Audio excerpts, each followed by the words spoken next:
ಮಾನ್ಯ ಸಿದ್ದರಾಮಯ್ಯ ಸಾಹೇಬ್ರೆ, ನಿಮ್ಮ ಮಗ ಈ ರೀತಿ ಹೇಳಿಕೆ ಕೊಡ್ತಾರೆ, ನೀವಾದರೂ ಸ್ವಲ್ಪ ಕರೆದು ಬುದ್ಧಿ ಹೇಳಬಾರ್ದಾ?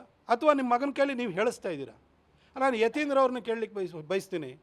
ನೀವು ಒಬ್ಬ ಮೆಡಿಕಲ್ ಡಿಗ್ರಿಯನ್ನು ತಗೊಂಡಿರುವಂಥ ವ್ಯಕ್ತಿ, ನಿಮ್ಮ ಅಪ್ಪ ಏನು ಮಾಡಿದ್ದಾರೆ?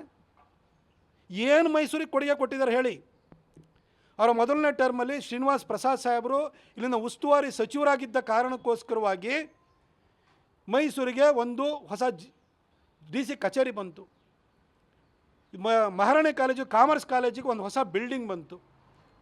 ಈ ಹಿಂದೆ ಯಡಿಯೂರಪ್ಪ ಸಾಹೇಬರು ಮೈಸೂರಿಗೆ ಜಯದವನ ಕೊಟ್ಟಿದ್ದರು, ರಾಮದಾಸ್ ಅವರು ಪ್ರಯತ್ನವನ್ನು ಮಾಡಿದರು. ಅದಾದ ನಂತರ ಶಂಕರಲಿಂಗೇಗೌಡರು ಕೃಷ್ಣರಾಜ ಸಾಗರಕ್ಕೆ ಹೋಗುವಂಥ ರಸ್ತೆನಲ್ಲಿರುವಂತಹ ಒಂದು ಜಾಗವನ್ನು ಗುರುತು ಮಾಡಿದರು ಶಂಕರಲಿಂಗೇಗೌಡರು. ಅಲ್ಲಿ ಒಂದು ಬಿಲ್ಡಿಂಗನ್ನು ಕಟ್ಟೋಕ್ಕೆ ನಿಮ್ಮಪ್ಪ 180 ಕೋಟಿ ಕೊಟ್ಟರು.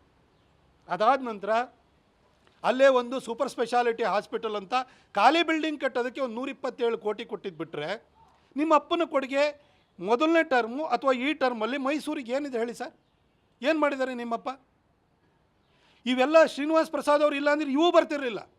ಅದ್ರ ಹೊರತಾಗಿ ನಿಮ್ಮಪ್ಪನ ಕೊಡುಗೆ ಏನಿದೆ? ನಾಲ್ವಡಿ ಕೃಷ್ಣರಾಜ ಒಡೆಯರಿಗಿಂತ ದೊಡ್ಡವರು ನಮ್ಮಪ್ಪ ಅಂತ ಹೇಳ್ತಿರಲ್ಲ ಯತೀಂದ್ರವರೇ. ನೀವು ಒಬ್ಬ MBBS ಗ್ರ್ಯಾಜುಯೇಟ್ ಆಗಿ ಮಹಾರಾಜರು ಕಟ್ಟಿದಂಥ KR ಹಾಸ್ಪಿಟಲ್ಗೆ ನಿಮ್ಮ ಅಪ್ಪನ ಕೈಲಿ ಸುಣ್ಣ ಬಣ್ಣ ಹೊಡ್ಸೋಕ್ಕಾಗಿಲ್ಲ.